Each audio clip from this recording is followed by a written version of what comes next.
Esteban mo. Wala, nagagala lang ako guys. Kasi bagong lipat lang tayo dito sa Alabang. At yun, naisip kong lumabas mo ng bahay at mag-alagala. Ay nako, ang lungkot ng buhay eh. Ba't ganun?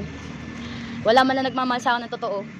Sa mga Facebook ko, eto hindi to totoong scripted pero gagawa tayo ng mabuting yun. Araw na to.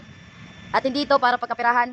Ito ay para ipakita sa inyo na ako ay totoong tao. Kahit na mahirap lang ako, kahit na nagtitinda lang ako ng earphone at charger, gagawin ko itong mabuti sa inyong lahat dahil nagpapasalamat ako sa 8,000 followers sa Facebook at maraming salamat sa lahat ng suporta niyo po. Let's go. Hanap tayo ng tutulungan nyo yun. Nandito tayo sa crypto. Ay, wait lang, nakita ko Kuya, ano pong ginagawa niyo dito kuya? Nagpapalipas ng oras na wala yung wallet ko. Oh? Anong oras po na wala yung wallet niyo?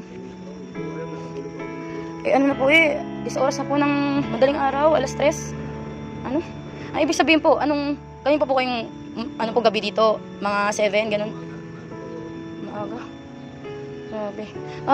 Sige po, inyo na lang po itong binili ko po na pagkain ko po. Itlog po na ulam, pati po century. Pati po inyo na rin po itong 150. Yun na lang po yan. Pasensya na po, ayan lang po ang meron ako. Opo, Uwi na ako ng San Pablo. may bibigay po ko sa inyo para memorable po sa akin. Kasi po, hindi naman po tayo papakitong tao. Ito po galing po to sa aking pinaka-favorite na vlogger na si Boss Toyo. Na binigay sa akin yung stuff na nito yung Solid North. Memorable ko na lang, ibibigay ko na lang po sa'yo. Kasi ito na yung meron ako. Sana maalala mo ko. Ako pala si Dr. Joby.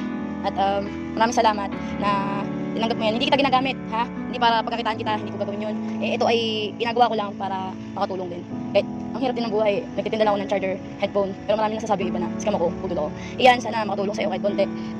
Ingat ka po ha. Naiyak po ako kasi nawala po yung wallet. Ingat po kayo. Sige po, salamat po. Sa pakiramdam na nakakatulong tayo guys Kaya kayo guys, huwag kayong makakalimutan makatulong sa iba. Sa cameraman po, sa harap, tumulong tayo. Maraming salamat sa lahat ng mga taong sumusuporta sa akin.